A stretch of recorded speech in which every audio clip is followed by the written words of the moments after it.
اس نے اپنی طاقت کے مطابق ہمارے ساتھ نیکی کی تھی، ہم بھی اگر اتنی نیکی کرتے تو پھر ہم میں اور اس میں فرق کیا رہتا؟ ہمیں پروردگار عالم نے اس سے بڑھ کر طاقت دی ہے، تو ایک مومن کی ذمہ داری کہ بڑھ کر نیکی کرتا ہوا نظر آئے۔ اب یہاں پر بات کو روکتے اور امیر کائنات، دیکھیں بات کی اہمیت کا اندازہ ماحول سے بھی ہوا کرتا ہے، حالات سے بھی ہوا کرتا ہے۔ آج کے دن جو بات کی جائے گی وہ چہلم کا دن ہے، تو چہلم کے دن کے اعتبار سے جو آپ بات کریں گے مسائل میں وہ اس شدت کے اعتبار سے ہوگی۔ اسی طریقے سے اگر کوئی بات کر رہا ہے عام حالات میں تو عام حالات کے اعتبار سے اہمیت ہے، لیکن اگر جنگ میں ہے تو موقع بہت کم ہے، الفاظ بہت کم استعمال کرنے، لہٰذا جان کا مسئلہ ہے، جو جملے کہے جائیں گے وہ انتہائی ضروری اور اہم ہوں گے۔ اور اگر ایسے وقت میں کہے جائے کہ جب ایک فرد کہ جو خیبر کا اپنی انگلیوں سے اکھاڑنے والا ہو، اور وہ اس وقت کے جب سر پر ضربت لگ چکی ہو، جب محمد حنفیہ کہہ رہے ہو کہ میرے بابا کی اس کیفیت کو میں نے کبھی نہیں دیکھا تھا کہ جو بیٹھ کر اپنی نمازوں کو انجام دے رہے ہو، زہر کا اثر اتنا شدید ہے کہ حکیم یہ کہہ چکا ہے کہ اگر اسے باقی دنیا پہ تقسیم کیا جائے تو کوئی نہیں بچتا، اکیلے اس زہر کا حمل کرنے والا، قبول کرنے والا اور لے لینا اس کا اثر وہ امیر کائنات کی طاقت تھی۔ ایسے وقت کے اندر وہ وصیت کر رہے ہیں، اور وصیت کرتے وقت جو جملے بڑے عجیب انداز کے جملے فرماتے امیر کائنات علی ابن ابی طالب علیہ افضل الصلاۃ والسلام،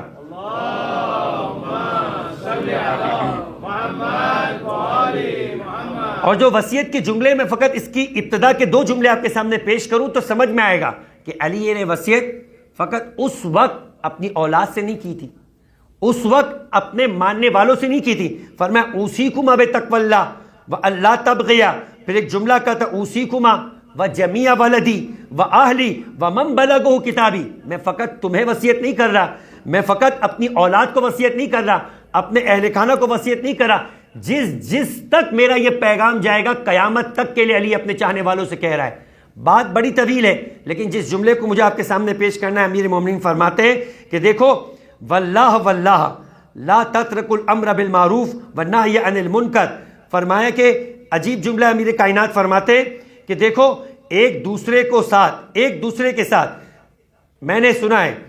وصلاح ذات بینکم، ایک دوسرے کے معاملات میں ایک دوسرے کی صلاح کرتے ہوئے، ایک دوسرے کو کے جھگڑے کو، اختلاف کو ختم کرتے ہوئے نظر آنا۔ فإنی سمعت جدکما، مولا کائنات فرما رہے کہ میں نے تمہارے جد سے سنا ہے۔ کچھ لوگ ہیں کہ جن کی نگاہ کے اندر عبادت یہی ہے کہ نماز پڑھے جائے، کچھ لوگ ہیں کہ جن کی زندگی میں عبادت یہی ہے کہ وہ دعائیں پڑھے جائے۔ اب امیر کائنات کا جملہ سنیے گا، فرمایا انی سمعت جدکما یقول صلاح ذات البین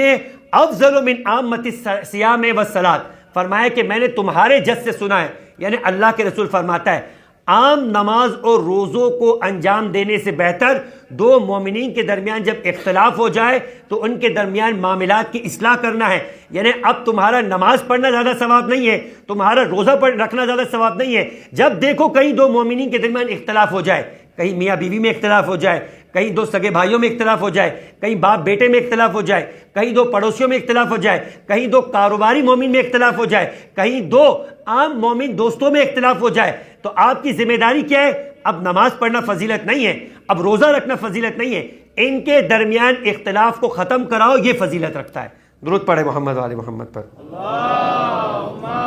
صلی علی محمد وآل محمد۔ اور پھر بڑھ کے فرمایا واللہ واللہ فی الجہاد اموالکم وانفسکم والسنتکم فی سبیل اللہ وعلیکم بالتواصل والتباذل وایاکم والتدابر والتکاتر، فرمایا کہ دیکھو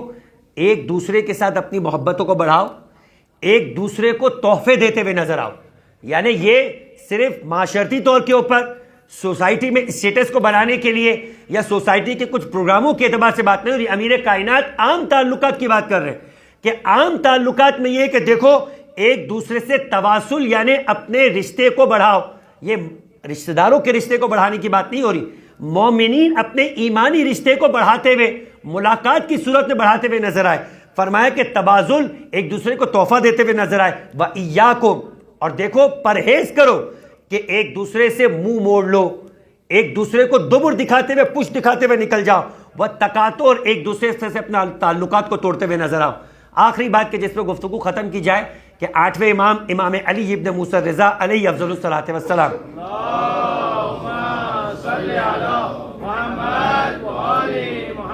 بڑے سخت ترین الفاظ استعمال کرتے. شاہ عبدالعظیم حسنی،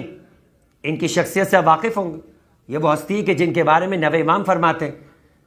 کہ جو کوئی ان کی زیارت کرے ایسا ہے کہ جیسے اس نے ہمارے جج سید الشہداء کی زیارت کی. جو 4 ائمہ کے ادوار کو دیکھنے والے سادات حسنی سے ایسے عالم تھے کہ جن کے ایمان کی تصدیق ائمہ نے کی ہے. ان کو خط لکھا امام رضا نے، اور اس خط کے اندر آخری 3 جملے جو تھے وہ آپ کے سامنے بیان کرتا ہوں. فرمایا میرے شیعوں کو میرا سلام دینا اور ان سے کہنا کہ دیکھو آپس میں بے مقصد گفتگو میں الجھ کر ایک دوسرے کے دشمن نہ ہو جائے. اور کہا کہ دیکھو ایک دوسرے سے ملاقات کو جانا یہ تمہارے مولا امام رضا کو پسند ہے کہ تم ایک دوسرے سے ملاقات کرو. اور دیکھو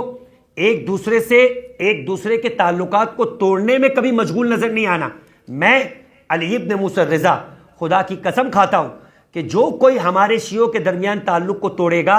میں خدا کی بارگاہ میں اس کے لیے بددعا کروں گا، قیامت میں اس کے لیے عذاب جہنم ہوگا. یہ 8ویں امام کا فرمان ہے. پروردگار عالم کی بارگاہ میں کہتے ہیں کہ ہمیں اپنے مولا کی ان فرامین کے اوپر عمل کرنے کی توفیق عطا فرما. مومنین کو ایک دوسرے سے اپنے تعلقات بہتر کرنے کی توفیق عطا فرما. جن کے تعلقات بہتر نہیں ہیں اپنے دلوں کو صاف کر کے ایک دوسرے سے ملاقات کی اور ایک دوسرے کے احترام و محبت کے ساتھ ملنے کی توفیق عطا فرما.